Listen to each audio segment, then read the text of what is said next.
I wasn't supposed to be in this position. That's the thought that kept circling in my head like a drain that wouldn't quite empty.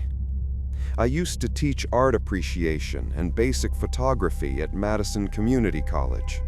My students were mostly kids trying to fulfill gen eds, but I loved it. Introducing them to Diane Arbus, Gordon Parks, teaching them how to see the story in a face. But then came the pandemic, followed by the budget cuts. Then the full-time teaching position became part-time, then gone altogether. By March 2022, I was 27, sleeping with the heat on low to save money, and eating more instant oatmeal than a grown man should admit. I hadn't told my family how bad it had gotten. My sister in Minneapolis thought I was doing gig stuff, and I let her think that. The truth? I was broke, scraping by doing pet portraits and photo editing for a wedding studio that ghosted me more often than they paid me. That's how it started. A Thursday night. I was lying on the couch in my one-bedroom rental, refreshing Craigslist like it owed me something. I wasn't even searching anything specific, just bouncing between creative gigs and etc. That's when I saw the ad. Looking for a male model, 25 to 35, no experience needed, 1 hour shoot, must be slim fit, $600 cash, discretion required. It had no company name, no contact person, just a Gmail address and a location, 324 Butternut Lane. A weird part of me hoped it was a scam. Like, who pays $600 cash for an hour shoot unless it's porn or a con? Still, I emailed. The reply came quick. The guy's name was Marlon. He said he was an independent photographer working on a personal series about emotional expression. He wanted someone raw, someone ordinary, no modeling experience needed. He attached a photo of the studio. It looked like a basement with warm lighting, cloth backdrops, nothing alarming. He wrote, "You'll be clothed. It's artistic, quiet work, nothing weird. Paid in cash after the shoot." I sent over a casual photo, me standing in front of a brick wall from an old wedding gig, and said I was available Saturday. We locked it in for 6 p.m. That night, I lay awake thinking about what this job meant. Not what it paid, but what it said about where I was in my life. I was a college-educated man taking a maybe sketchy modeling gig in a stranger's basement for cash. I hadn't told anyone, not my ex, not my sister. It felt like a turning point, a little line that I couldn't uncross once I stepped over. But I needed the money. Saturday came with gray skies and that wet, heavy air that sits in your lungs. I drove to the address in my beat-up Honda Civic, checking my GPS twice. The neighborhood was tucked into the edge of Madison, where the houses got older, the lawns patchier, and the windows wore yellowed blinds like tired eyes. 324 Butternut Lane sat behind overgrown hedges. Paint peeling from the siding, a rusted mailbox kilted to one side. But the porch light was on. I parked across the street, stared at the house for a solid minute, then got out. I carried nothing but my phone and my ID. Told myself I'd be in and out in an hour. The man who answered looked like a librarian from the 90s. Mid-50s, soft voice, gray cardigan over slacks, glasses that kept sliding down his nose. "You're Elliot?" he asked. "Yeah, you Marlon?" He nodded. "Glad you came. A lot of people flake." Inside, the house smelled faintly of bleach and dust. The furniture was sparse. One love seat, a folding chair, a table with nothing on it. No family photos, no clutter, no noise. The silence hit me immediately. No TV, no music, no hum of a dishwasher. Just quiet. He led me to the basement. The stairs were narrow and steep. The studio was dimly lit, like in the photo. Black backdrop, warm bulbs clipped to tripods, a stool in the center. 2 mannequins in one corner wearing old clothes. A shelf with dusty Polaroid albums. Marlon handed me a white button-up shirt. "Start with this. Sit on the stool. Let your face be." I put it on and sat. He moved around the space with deliberate care, adjusting lighting, checking his digital camera. Then, click. Another click. Still no real direction. Then he whispered, "Imagine someone you love just died. But don't cry, just feel it." I almost laughed. That's heavy. He didn't respond. Just picked up an old SX70 Polaroid camera, snapped a photo. The sound of the film sliding out echoed in the silence. I looked toward the corner. One of the mannequins had a wig, brown, unkempt, exactly like my hair. The other wore a scarf, my scarf, the green flannel one I lost at a bus stop 2 months ago. I stood up slowly, my heart knocking against my ribs. "Hey, have we met before?" Marlon smiled faintly. "You remind me of someone from years ago." I moved toward the stairs. "Yeah, I think I'm going to pass on the rest of the shoot." He stepped in front of the stairs, still calm, still expressionless. "You signed the release. Let's just finish the set. The payment's upstairs." I didn't sign anything. He looked past me. "You should sit back down. I hate wasted shots." That's when I noticed the red dot. A blinking red light on the far wall. A mounted camera had been recording the whole time. I said nothing, just turned and shoved him hard. He stumbled. I took the stairs 2 at a time, hit the front door. Locked. No bolt. Electronic. Behind me, footsteps. "There's no reason to panic," he called softly. "You're safe. Just 1 more hour and I'll double the rate." I ran for the kitchen. The side door opened to a corridor lined with thick curtains. No drywall, no windows. This was no real house. It was a set.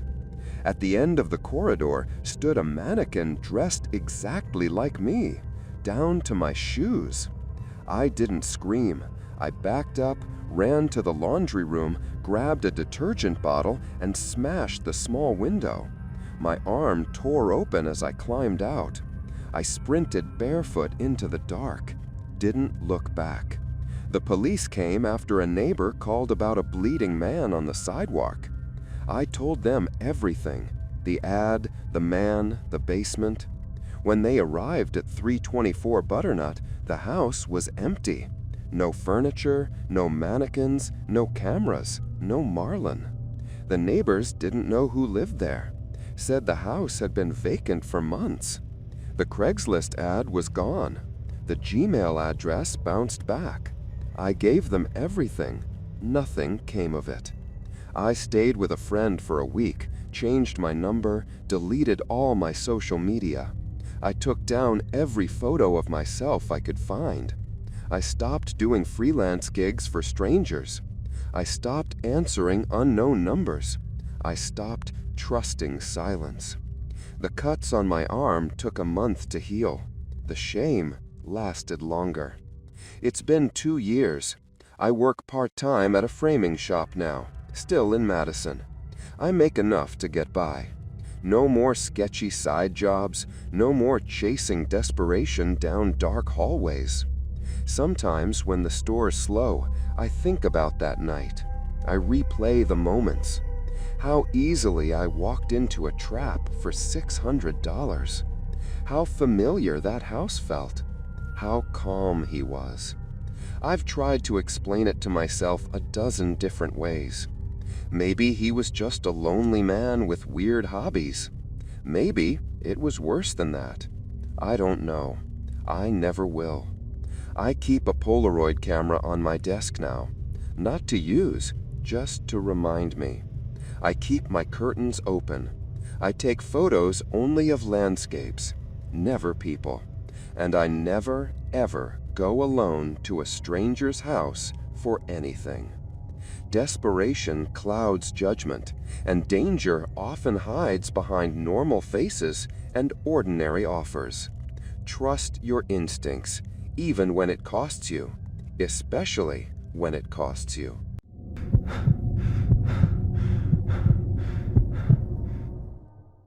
When you're scraping by, you learn how to make do. You learn to sleep on couches, repurpose old milk crates into bookshelves, and dig through Craigslist like it's a lifeline. Because sometimes it is. My name is Kendra Malaloy. I'm 41, recently separated, living with my 6-year-old son Milo in a rented duplex in Kaisertown, a quiet, working-class patch of Buffalo where nothing much happens. At least, nothing anyone talks about. Before the divorce, I worked part-time and spent my afternoons picking Milo up from school and making dinner by 5. Now I work 2 jobs just to keep the lights on. Cashier at a pharmacy Monday through Friday and a bakery shift at Wegmans every Saturday and Sunday morning. After my husband left last fall, bags packed on a Sunday night without so much as a conversation, I moved us out within a week. I found a small place I could afford alone. It wasn't much, but it was clean and safe, and it had a little patch of backyard just big enough for Milo to play in when the weather was kind. We had almost nothing when we moved. Milo had been sleeping on just a mattress on the floor since November. It gnawed at me. Every time I tucked him in, he asked me when he was going to get a real bed like other kids. I told him soon, but the truth was, after bills and groceries, there was no soon. There was only Craigslist. I'd found some decent stuff there over the years. A used high chair, an old chest of drawers, even a microwave that lasted 3 years. So when I saw the ad for a twin oak frame bed for $40, I didn't hesitate. The photo showed a clean, disassembled frame, warm wood, no scratches, resting against a white wall. The description was short and to the point. Leaving town, must go by Sunday. No holds, no delivery, message if serious only. I messaged the guy immediately. He replied fast, said his name was Alex. He was moving out that weekend, couldn't hold the bed for anyone, and needed it picked up that same night around 9 at the latest. 9 wasn't ideal. It was already after dark by then, and the pickup was near Bailey Avenue on the more industrial edge of the city. But I had a car, and I'd done worse. Milo was staying with our upstairs neighbor for a sleepover, and I figured it would only take 20 minutes, in and out. I threw on my hoodie, grabbed my purse, and headed out around 8:30, telling myself I'd be back before 9:30. I didn't bring anyone with me. I should have. But when you've spent years doing everything by yourself, you don't always stop to ask who else should be there. You just go. I had no idea that something so normal, so everyday, would turn into a nightmare I still haven't shaken. The street Alex gave me wasn't hard to find, but it didn't look like much. Cracked sidewalks, dim porch lights barely flickering in the rain. It wasn't full-on run down, just worn out, like the houses, the street, and the air itself had given up trying to look inviting. I pulled up slowly, double-checked the number. The house sat 2 doors down from the corner, a single-family place. No lights on, no car in the driveway. The porch light was dead, but the steps looked recently swept. Something about it struck me as too quiet. Not dangerous, just still. Like a house that knew you were there before you even knocked. I parked, left the car running, and texted, "I'm outside." He responded seconds later, "Come in, door's unlocked, bed is disassembled and waiting by the stairs." That gave me pause. I'd expected him to bring the frame to the porch or at least meet me at the door. I stood there for a full minute debating whether to just leave. But I needed that bed. I couldn't tell Milo I came home empty-handed again. So, I went in. The door creaked open. Inside smelled like damp wood, like a cabin after a storm. There were no lights on, but a faint glow came from the street lamp behind me, enough to see the outlines of furniture, a table, a chair, a coat rack leaning slightly left. I called out, "Alex? Hello?" Nothing. But the bed was there, disassembled like he said, leaning neatly against the staircase. Frame, slats, screws, and a ziplock. On top was a small white envelope with my name on it, printed in neat capital letters, Kendra. I hesitated before opening it. Inside was $40 in 20s and a Polaroid. I pulled it out. It was a picture of me standing on the porch, taken maybe 30 seconds ago. I went cold. The only reason I didn't scream was because my voice didn't work. I stood there, heart jackhammering, staring at that photo like it was a hallucination. It wasn't. Same clothes, same lighting, same angle. Taken from inside the house, just behind the curtain near the front window. My hands trembled as I shoved the money and photo back into the envelope and stepped backward toward the door. But the door, that had been cracked open behind me, wasn't just closed now. It was jammed. I twisted the knob, pulled, even shoved my shoulder into it. Nothing. That's when I heard it again. A man's voice, low and slow, coming from upstairs.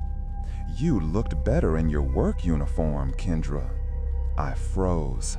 My name, my uniform. He couldn't have known that. My work shirt had my name tag, but I wasn't wearing it tonight. Another voice came from the hallway, closer this time, different pitch, like someone younger. "She smells different than the last one." Something cracked inside me. Not just fear, rage. I spun around, scanning the space. That's when I noticed them. The hanging mirrors. Thin and tall, about shoulder width, mounted side by side like panels. But they weren't normal. They didn't reflect properly. The angles were off. And behind one of them, movement, a shadow, like someone was standing just beyond the glass, watching. I didn't think, I just acted. I grabbed one of the bed slats, solid oak, and swung it at the nearest mirror. It shattered instantly, glass raining down in a sheet of sparks. But what was behind it wasn't a wall. It was a crawl space, a narrow, dark passage carved behind the drywall, lined with exposed studs and insulation, just wide enough for someone to hide inside. Someone was inside. They ran. I caught a blur. Black hoodie, sneakers, pale face disappearing into the darkness behind the next mirror panel. Another slat, another swing, another shattering mirror, another passage. How long had it been there? How many rooms did it run through? How many people had walked into this house and not walked out? I didn't stay to find out. I ran full force at the door, threw my weight against it. The wood cracked, then gave.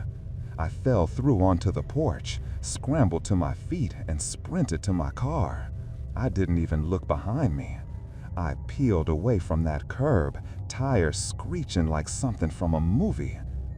Back at home, Milo was asleep on the couch, curled up under a blanket with cartoons still playing on low volume. I stood there for a full minute, just watching him breathe, my hands still shaking. I locked every door and window that night, and I didn't sleep. The next morning, I filed a report. I told the police everything. The photo, the voices, the crawl space, the mirrors, even the exact address. They sent someone out. I waited by the phone all day. When they called back, the The officer's voice was tired, skeptical. They found nothing, he said. No mirrors, no crawl space, no bed. The house was completely empty, vacant. No utilities, no record of an Alex ever owning it. I sent Craigslist a copy of the ad, but it was already gone. Flagged, removed, scrubbed. Just another ghost ad on the internet. Now I buy furniture in daylight, in public, preferably in parking lots with cameras. I haven't stepped into a stranger's house since.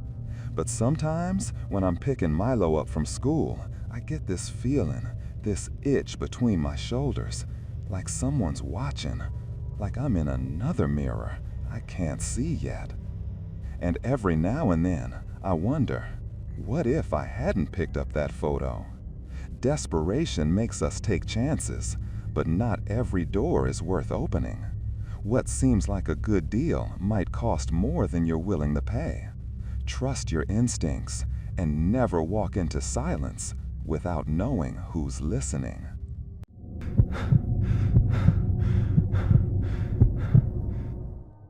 I have been using Craigslist for years. I've used it for anything from buying and selling items to looking for jobs and getting free stuff. I have never once had a bad experience. That is, until last week. I was looking for somebody to help me move because I was changing apartments. It was only about a 2-hour move, but I still needed help because of all of my furniture. I found a really good deal, which was a couple of guys that had a truck and said they could move your stuff anywhere for a flat fee depending on the length of the move. I contacted them and they got back fairly quickly with the rates. I was happy with it and we made the agreement that they would come on the day of the move to help me. When my moving day came, I packed up all my stuff in boxes aside from my large furniture and waited for them to show up. They came right on time and in an old, beat-up truck.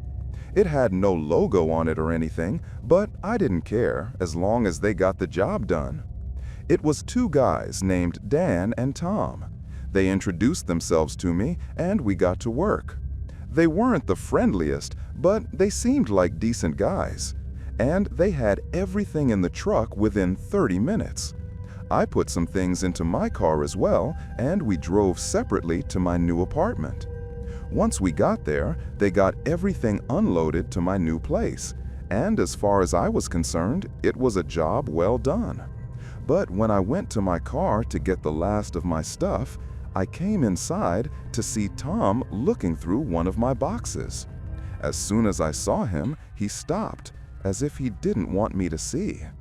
I asked him what he was doing, and he told me in a nervous voice that the box looked like it was too weak and it was going to collapse. At that point, these guys were starting to sketch me out, so I decided to let them know that they could leave now. I had paid them earlier through an app, and I told them that the job was done and they could go. They said bye to me, shook my hand, and left. Then I started the long job of unpacking. I got a lot done, but still had some boxes to go through.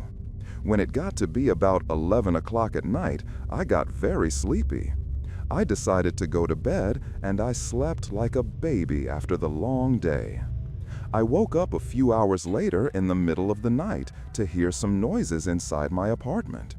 It was pitch black and my eyes needed to adjust, but I thought I saw one of the boxes outside my room moving. At first, I thought it might have been a mouse and I was thinking about going back to sleep. But then I thought I heard a man's voice speaking quietly.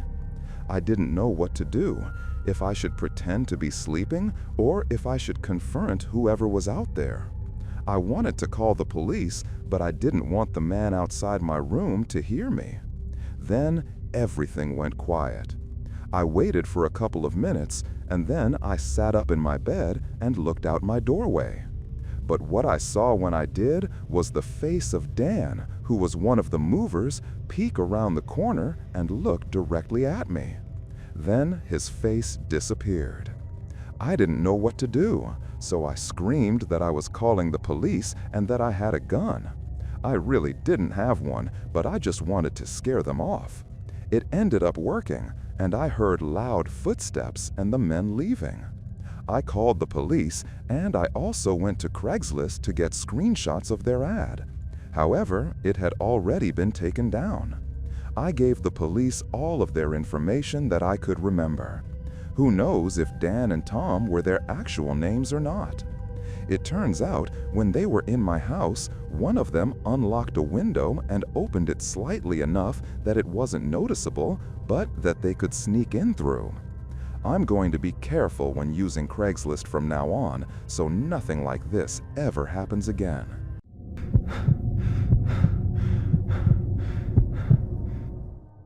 People think horror stories start with a scream or a shadowy figure in the hallway. But in my experience, they start quietly, casually even. Mine started with a Craigslist ad and a desperate need to finish my senior thesis. I was 23 at the time, finishing my final semester at SCAD in Savannah. I was deep into sound design, ambiance, environmental tension, layered audio that could shape a viewer's nerves without ever showing a single jump scare. I wasn't aiming for Hollywood explosions or monster growls. I wanted to make people lean in and listen harder, feel something crawling up their spine from nothing but sound. But I had a problem. I needed a location to record in, somewhere quiet, old, echoey. Savannah's got plenty of old buildings, but most of them were either too pricey to rent or restricted. I'd already struck out with 2 studio sessions, and my backup plan, using a friend's family barn, turned out to be ruined by traffic noise. It was a Tuesday night around midnight. I was lying on my apartment floor with my laptop, barely awake, trolling Craigslist. I'd been scrolling for hours when I saw it. Need help documenting sound in old coastal house, $400 a day, 1-day project. Bring equipment. House is empty. Owner out of town. Must sign basic waiver. I clicked. The poster used only initials, G. Millard. The listing included an address on Tybee Island, right off the Georgia coast. Not too far, just a 30-minute drive from where I lived. I thought maybe it was a local artist trying to preserve their childhood home or something, the kind of project I respected, a place with character. I sent a short email introducing myself. Within 20 minutes, I got a reply. Millard said the house had belonged to his great-aunt, who passed the previous year. Said it hadn't been touched in months, but he wanted to preserve its sonic character before the remodelers came in. His last line read, "You're welcome to record anything you want. Just don't move anything, and don't open the closet in the master bedroom." That last part? I figured it was about privacy or mold. I didn't ask questions. I needed the money. I needed the sounds. I agreed to go out there the following Saturday. The drive to Tybee Island that Saturday morning was beautiful. Sunlight bouncing off the marsh, sea breeze slipping through the cracked window of my beat-up Corolla. It was the kind of quiet that made you think nothing bad could possibly happen. When I pulled up to the address, it didn't feel like horror movie material, just forgotten. The shutters were crooked, porch steps bowed from years of humidity, and everything was wrapped in Spanish moss that moved with the wind like it was breathing. The front door was unlocked, just like the email said. No one was there. I walked in slow. The air smelled like old polish and wood rot, like a museum that hadn't been visited in a long time. Sunlight filtered through the dust. The place was dead silent. I mean, truly silent. No creaking pipes, no fridge humming, just me and the house. I started recording right away. The stairs creaked with perfect weight, each step different. Floorboards gave under my heels like they remembered someone else's steps. Even the wind pushing through the cracked windows made these soft, sad whistles I couldn't have designed in post. Around noon, I moved upstairs to capture natural reverb in the master bedroom. That's when I noticed it, the closet door. It was already ajar. It wasn't dramatic or anything, just slightly open, enough to show darkness behind it. I remembered the email. Don't open the closet. But I figured it was just about not disturbing the space. I didn't need to move anything, just wanted to get a clean room tone. I slipped my lav mic inside, hit record, and stepped back. 5 minutes. No movement. I stopped the track and hit playback. The first 30 seconds were clean. Then I heard it. A voice whispering, soft but distinct. Don't record me. I paused, listened again, and it was right there.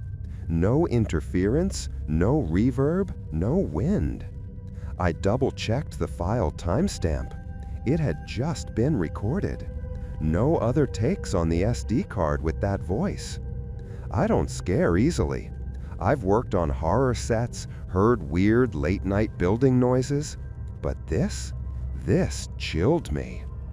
I packed my gear fast, threw everything back into my case. That's when my phone buzzed. A text from the same number G. Millard used. You weren't supposed to go in the closet. I hadn't told anyone I opened it, not even my professor. I hadn't posted, hadn't texted. I didn't respond. I made it home that night around 7. I didn't tell anyone what happened. I was still trying to logic my way through it. Maybe the house had a weird echo, or I picked up a radio signal. Still, curiosity got the best of me. I loaded the files onto my laptop just to scrub through the audio and calm myself down. Most of the recordings were clean, rich textures, solid presence. Until I hit the last track. The one I made when I whispered into the mic before leaving. Leaving now, thanks for nothing. That part was still there. But 10 seconds later, in the quiet, I heard something else. Another whisper. See you again soon, Dylan. I didn't say that. I didn't even think it. I slammed the laptop shut, sat in silence. The next morning, I tried calling the number. Disconnected. I went back to Craigslist. The ad was gone. Entirely wiped. No cache, no archive. It had vanished. For a while, I didn't do anything. Didn't record, didn't edit. I ignored emails from my professor about the project. I couldn't explain why. Just this sense that I'd brought something home with me. Weeks passed. I didn't tell my classmates. I figured they'd laugh, or worse, think I'd cracked under thesis stress. But something changed after that trip. Every time I plugged in my gear, even for unrelated projects, I'd get interference. Static at first, then fragments, low tones that didn't belong, feedback loops that seemed to mimic breathing patterns. Then one night, while testing sound for another short, I picked up whispering again, soft, rhythmic, like lullabies in reverse. One word stood out.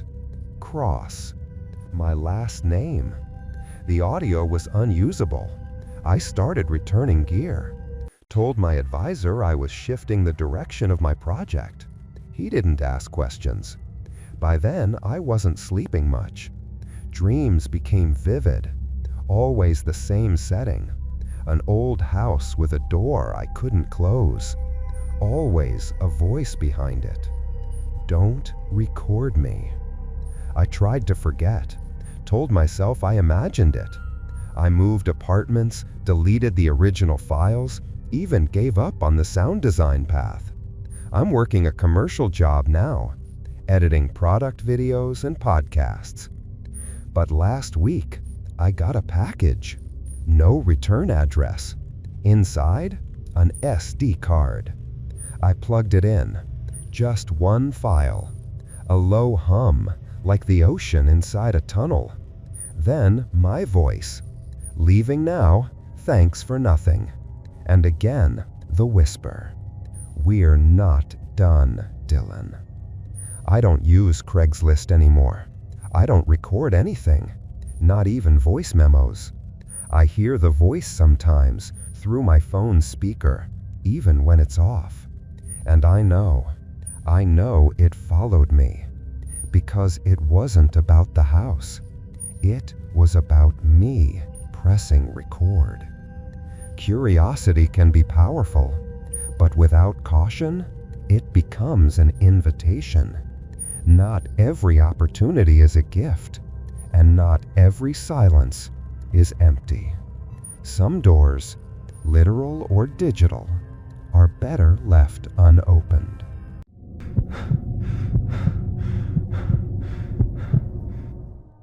Some people find therapy in church or group sessions. For me, it was sandpaper and varnish. 3 years ago, I hit what you'd politely call a turning point. My marriage ended on a Thursday afternoon after 10 years of slowly dissolving love. We both cried a little. She left with the dog, and I kept the house, an old, paint-chipped fixer-upper just outside Bozeman.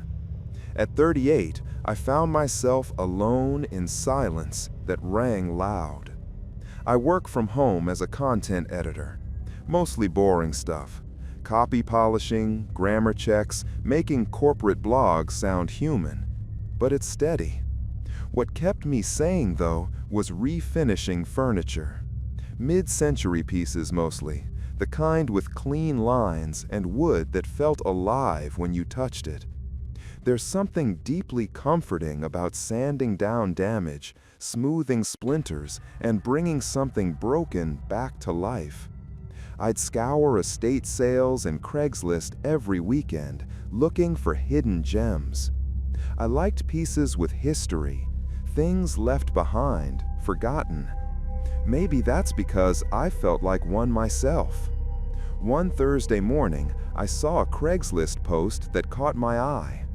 Leaving town, free toys and small furniture left behind. Come by and take what you like. There was a photo of a small oak kids' table. Sturdy legs, worn top, beautiful grain hidden under grime. I messaged the number listed. Still available? I'd love to pick up the table. A guy named Mark replied within 10 minutes. Take whatever you want, we're out by noon. He gave me the address, 269 Juniper Hollow Drive. I didn't recognize the street, but Bozeman's full of hidden little corners, especially as you drift toward the trails. I made a note to stop by Saturday morning before my usual sanding session. That was the plan. Simple, until it wasn't. Juniper Hollow turned out to be a quiet cul-de-sac tucked near the Sourdog trailhead. Pine trees leaned over split rail fences. Lawns were half kept, like people had either just moved in or stopped caring. The house at 269 looked like any other. 2-story, pale blue with white shutters. A row of cardboard boxes lined the curb. The oak table I'd seen in the photo leaned against the garage wall, along with a few toddler toys. I parked at the curb, got out, and knocked on the door just to be polite. No answer, but the front door was cracked open. Not wide, just enough to show shadow. I hesitated, then texted the Craigslist number. "Hey, I'm here. Looks like you've already gone." A response came immediately. "Yep, just grab what you want. Garage door is open too. Thanks again." That seemed fair enough. I walked through the gate into the garage. It was mostly empty. Some beat-up toys, a broken stroller, plastic tubs that looked like they were full of nothing but dust. I was bent over checking the table's legs when I heard it. A soft thud, followed by something rolling across a hardwood floor above me. I froze. "Hello?" I called. "Just here for the Craigslist pickup." No answer. Another sound. A creak, almost rhythmic. Not loud, but intentional. I stood up, unsure. Maybe someone was still inside. A kid? A neighbor? I don't know what I expected, but my feet started moving toward the open front door before my brain could tell them not to. The house was dim. The walls had pale rectangles where family photos used to hang. In the kitchen, dishes still sat in the drying rack. The air smelt faintly of vanilla, like those store-bought baby wipes. I stepped lightly across the floor and headed up the stairs. The second floor was colder, not cool like a drafty room, unnaturally cold. The kind of cold that doesn't make sense in August. I paused at the top of the stairs. There were 4 doors, but one stood half open at the end of the hall. Inside, pastel pink walls, faded stickers, and silence. That's when I saw them. Dolls. Maybe 30 of them, sitting shoulder to shoulder on a small child's bench under the window. All of them facing the doorway. Their eyes, painted glass or stitched, locked on me. Their hair was matted. Some had bald patches or broken limbs. In the center of the room sat a single wooden rocking horse, swaying gently back and forth. No wind, no open window, just movement. I didn't move. I didn't even blink. My pulse roared in my ears. I whispered, "Hello?" Nothing. I backed up slowly, refusing to turn my back on that room.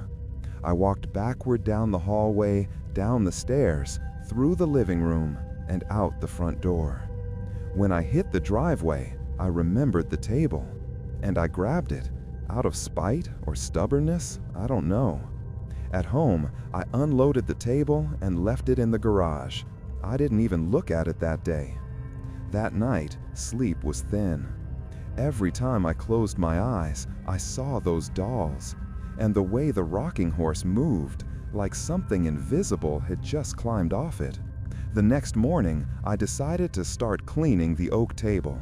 Something about pretending life was normal helped. I flipped it over to check the joints and noticed a name carved in block letters beneath the top. Laya. Just that. No date, no last name. Like a child had etched it with a dull knife. It didn't mean anything to me then, not until later that night when I got a new text message. "Did you see her room?" I didn't recognize the number at first. Then I realized it was the same one from Craigslist. I didn't reply. 5 minutes later, she gets mad if no one says goodbye. A cold ripple ran through me. I blocked the number immediately, filed a report on the Craigslist post, and tried to forget about it. But the next day, I got curious. I searched the address, local news, real estate history, anything I could find. It didn't take long. 2 weeks earlier, there had been a murder-suicide at that address.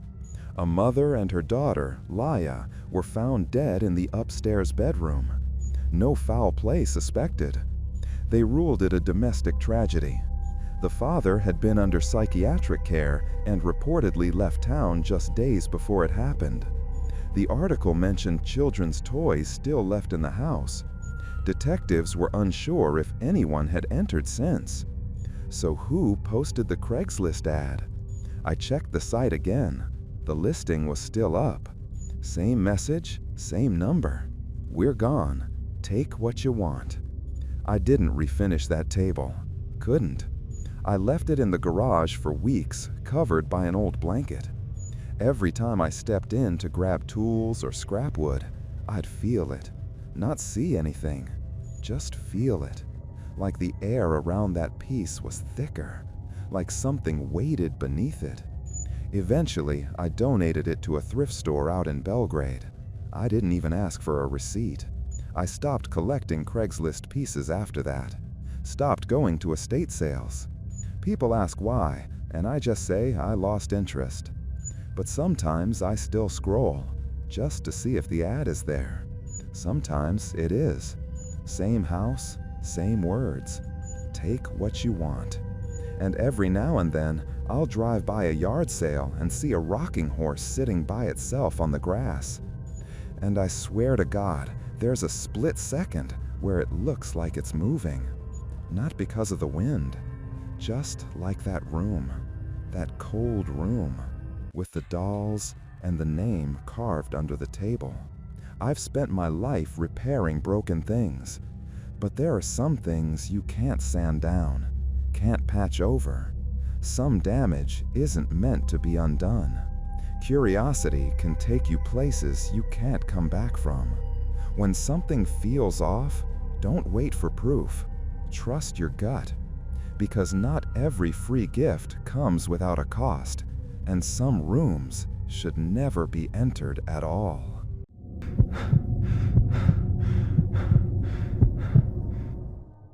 I wasn't always like this. I used to sleep like a rock. The kind of person who could pass out with a movie blaring and wake up 10 hours later without a single memory of tossing or turning.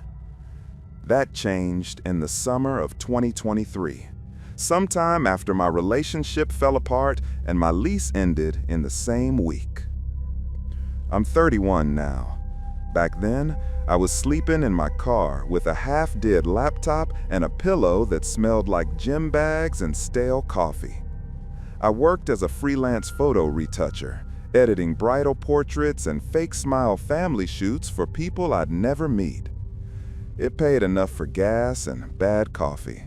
And most nights, I'd find a quiet street in Oakland and try not to look too parked. One of those nights, parked on the corner of Webster and 33rd, I sat in the driver's seat of my Civic, scrolling Craigslist with frozen fingers. I was down to $160, no clients for the week, and no place to crash. I'd already called in favors. My backup couch in San Leandro was taken. I was worn out in a way that didn't just feel tired. It felt heavy, like I'd been dragging parts of my life behind me that didn't want to come. That's when I saw the ad. Roommate needed, rent negotiable, must be clean, quiet, night workers welcome, house is spacious, no pets. No photos, just a street name I recognized and a contact email. I almost ignored it, but then I saw the price. Rent, $300 a month, utilities included. I sent an email without thinking. 2 hours later, at 2:07 a.m., I got a reply. Name's Derek. Come by Friday. You can move in this weekend. I work nights, looking for someone quiet during the day. I didn't ask more questions than I needed to. I didn't care about decor or square footage or who Derek was. I just wanted out of the car. I just wanted a bed. Friday came fast. I brushed my teeth in a Starbucks bathroom and drove across town. The house was tucked behind a mechanic's garage on a street with potholes big enough to eat your tires. It was pale yellow once, but time had worn it to the color of old bones. The windows were covered in cardboard and blackout curtains. A wind chime on the porch jingled without wind. Derek met me at the door. Average height, late 30s, glasses, khakis. He didn't say much. Gave me a once-over and turned without a word. I followed. "Just you and me," he said, unlocking the door. "Don't go into my room, ever." I nodded. The house smelled faintly of bleach and wood that hadn't breathed in years. My room was small. Mattress on the floor, old dresser, no closet, no mirror. Bathrooms down the hall, Derek said flatly. It's not for you. Laundry's in the garage. Don't answer the landline if it rings. I hesitated at that. Still have a landline? He didn't answer, just walked to his room and closed the door. By the time I laid down that night, I figured I could handle it. I'd slept in worse places. What I didn't realize was that this wasn't just a weird living situation. It was something else entirely. The first week passed like a half-remembered dream. Derek worked night shifts, or so he said. I never saw him leave. I'd wake up around noon, heat up whatever I could microwave, and scroll my inbox for new gigs. My rhythm was off, but it was better than a car seat and gas station sandwiches. The house stayed quiet, too quiet. No TV, no music, no footsteps overhead. Just the hum of the fridge and the occasional sound of keys being dropped at the door around 6 every evening. I tried not to think too hard about it, but by the second week, small things started standing out. The smell of bleach. It wasn't there all the time, just sometimes, like someone had scrubbed a small spot too hard. The scent hung in the hallway, sometimes stronger near Derek's room. I thought about asking him, but didn't want to start anything. Then there were the objects, tiny shifts in the kitchen. My cereal box was lighter. My coffee mug would be moved from the drying rack to the sink, but dry. One time, I woke to the sound of breathing. I thought it was in my dream at first, but as I lay there staring at the dark, I realized the sound was real. Low, shallow, just outside my bedroom door. It didn't move. It didn't fade. It just breathed, steady, like someone standing there, not sure what to do next. I couldn't breathe. I didn't move. I waited. Eventually, it stopped. I must have fallen asleep again because I woke up in the morning with the sheets damp from sweat. I asked Derek casually that afternoon, "Hey, were you up last night around, 3?" He looked at me blankly. "I work nights, remember?" He went back to his room. That's when I broke the one rule. I picked up the landline. The receiver was dusty, but when I put it to my ear, there was a dial tone. I redialed the last number. It rang once, then silence, then it cut. I tried to keep to myself after that. I started wearing headphones when I slept, kept a flashlight next to my mattress. I didn't trust the locks on the doors. There were no visible deadbolts, just the thin twist knobs that never really kept anything out. Then came Tuesday. I remember it was raining that night. Not heavy, just enough to turn the windows into a soft hum. I had just started to drift off when I heard a click. The sound of my door opening. It didn't creak, it didn't bang. It just opened, smooth and slow. I sat up fast, my throat clenched. I stared into the hallway. It was pitch black. And then I heard it, a whisper. "You're too noisy at night." It didn't sound like Derek. It didn't sound like anyone I knew. It sounded small, like a child who knew too much. I flipped on the light. Nothing, no one. The door was ajar. I didn't sleep the rest of the night. I sat on the mattress, holding the flashlight in one hand and my phone in the other, debating whether to call the cops or just walk out and never come back. The next morning, I couldn't take it anymore. I knocked on Derek's door. He opened it barely, just enough to show one eye and part of his face. He looked pale, tired. "Are you messing with me?" I asked. "Because if this is some kind of thing, I'm leaving." He looked at me for a long time, then said quietly, "I don't sleep anymore either. It used to only walk." He paused. "But now it's curious about yours. I didn't wait. I packed everything I owned into 2 duffel bags and left before noon.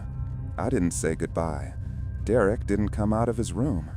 I didn't hear the wind chime as I left, just the rain, soft and even, falling on the roof. I parked at a diner down the street just long enough to catch my breath. I don't know why, but something pulled at me. I went back. I told myself it was to grab the charger I might have left. But when I stepped back inside, the house felt colder, still, empty. Derek was gone. His room door opened for the first time. I didn't go in. Instead, I noticed something near the living room rug, a bulge. I lifted the corner. Underneath, folded carefully, was a single Polaroid. It showed a man around my age sleeping in the same position I slept in. Same room, same mattress, same stained sheets. On the back, scrawled in blocky handwriting, it read, "Tried the same thing. Didn't listen. Still noisy." I reported it anonymously, told the cops about the address, the ad, the man, the photo.